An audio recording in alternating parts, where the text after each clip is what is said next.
డబ్బులు లేవు కానీ సింగపూర్ అంటాడు. లేతే ఈ 4 సంవత్సరాల్లో ఆయన నిర్మించింది 2 లక్షల ఇల్లు, కానీ 1 సంవత్సరంలోనే మళ్ళీ 10 లక్షల ఇల్లు నిర్మిస్తానని చెప్పేసి బోటకపు మాటలు చెప్తా ఉంటాడు. ఆఖరికి 2017, 2018 సంవత్సరంలో కట్టిన ఇళ్లకి డబ్బులు ఇవ్వలేని ఈ ముఖ్యమంత్రి వేల కోట్లతో శంకుస్థాపన చేస్తాడు. ఇదంతా కూడా ఎంత మోసం ఒకసారి ఆలోచించేయమని చెప్పేసి సందర్భంగా మనవి చేస్తామని నేను. మరి అంతేకాకుండా ఎంత భయభ్రాంతుల్లో ఉన్నాడంటే చంద్రబాబు నాయుడు గారు, ఈరోజు నిన్న మోడీ గారికి ఒక ఉత్తరం రాస్తాడు. జగన్మోహన్ రెడ్డి గారి మీద జరిగిన హత్యా ప్రయత్నాన్ని కేసుని పరిశోధించమని ఎన్ఐఏ టేకప్ చేసింది ఆ కేసుని. ఈయనకి ఎందుకు భయం వేస్తుందో అర్థం కావట్లేదు. ఎవరు ఇన్వెస్టిగేట్ చేసినా తేలాల్సింది వాస్తవాలు. ఎవరు ఈ కుట్ర వెనకాల దాగి ఉన్నారు, ఎందుకు ఈ సంఘటన జరిగింది. ఎప్పుడైనా సరే ఎక్కడైనా మన గ్రామంలో కానీ ఎక్కడైనా కూడా మర్డర్ అటెంప్ట్ కానీ మర్డర్ కేసు జరగంగానే పోలీసు వాళ్ళు ఆలోచించేది ఏంటంటే ఈ మర్డర్ అటెంప్ట్ చేయడానికి అవకాశం ఉన్న వాళ్ళు ఎవరు, మర్డర్ చేయటం మూలంగా ఎవరికి లబ్ధి చేకూరుతుంది అనే కోణాల్లో ఎంక్వైరీ చేస్తారు. ఈరోజు మీరు ఎందుకు భయపడుతున్నారని చెప్పేసి మేము అడుగుతా ఉన్నాం. మీరు వేసిన సిట్ తలుపులు మూసేసుకుని తాళాలు వేసుకుని కనీసం పని కూడా చేయట్లేదు ఈ కేసును విచారించడంలో. ఇప్పటి వరకు కుట్రదారులు ఎవరో కూడా తేల్చలేకపోయారు.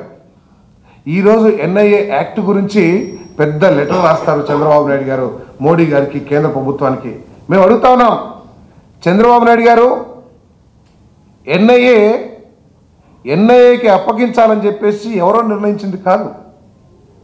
గౌరవ ఉన్నత న్యాయస్థానం హైకోర్టు, ఆంధ్రప్రదేశ్ హైకోర్టు నేరుగా చెప్పింది ఎన్ఐఏ వాళ్ళు ఈ పరిశోధన టేకప్ చేస్తారా లేకపోతే మమ్మల్ని ఉత్తర్వులు ఇవ్వమంటారా అని చెప్పేసి నేరుగా చెప్పింది. అంటే మీకు తెలిసిన ఎన్ఐఏ యాక్ట్ గౌరవ ఉన్నత న్యాయస్థానానికి తెలియదని చెప్పేసి మీ భావన అని చెప్పేసి అడుగుతా ఉన్నా నేను. ఎందుకు భయపడుతున్నారు, దీంట్లో ఏమి బయటపడుతుందని చెప్పేసి మీరు భయపడుతున్నారో సమాధానం చెప్పాలని చెప్పేసి మనం చేస్తా ఉన్నాను. ఈ రాష్ట్రానికి అనేక అన్యాయాలు జరిగిన కేంద్ర ప్రభుత్వం నుంచి. ప్రత్యేక హోదా ఇవ్వటంలో కానివ్వండి, విభజన చట్టాన్ని అమలు చేయటంలో కానివ్వండి, అనేక సార్లు అనేక నష్టాలు జరిగిన ఈ రాష్ట్రానికి. కానీ ఇంత తొందరగా ఎప్పుడు రియాక్ట్ కాలేదే మీరు. ఎప్పుడు కూడా మీరు ఇంత సుదీర్ఘమైన లెటర్లు ఎప్పుడు కూడా మరి మోడీ గారికి రాయలేదే. మాకు ఎందుకు ఎవరు లేకపోతే విభజన చట్టాన్ని ఉటంకిస్తూ మీరు ఎప్పుడు కూడా ఆయన్ని బెదిరించినట్టు మాట్లాడలేదే. కానీ ఇప్పుడు మాత్రం ఏదో రాష్ట్ర హక్కులు నష్టపడిపోతున్నాయి అని చెప్పేసి మీరు ఎన్ఐఏ కేసులో ఎందుకు భయపడుతున్నారని చెప్పేసి అడుగుతా ఉన్నాము. ఎవరు చేసినా కూడా రావాల్సింది వాస్తవాలు.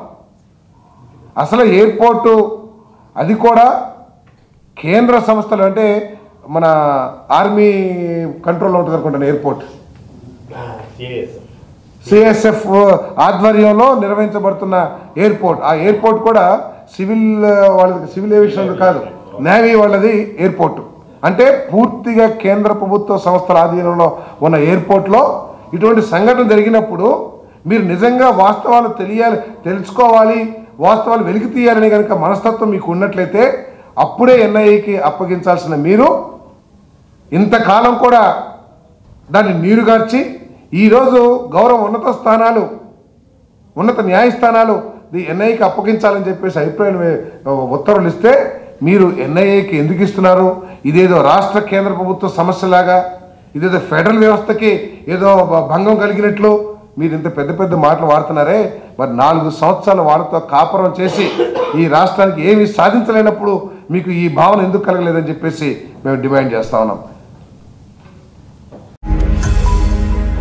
ఈ వీడియో గనుక మీకు నచ్చినట్లయితే లైక్ చేయండి, షేర్ చేయండి. మరిన్ని వీడియోస్ కోసం మా ఛానల్ను సబ్స్క్రైబ్ చేయండి.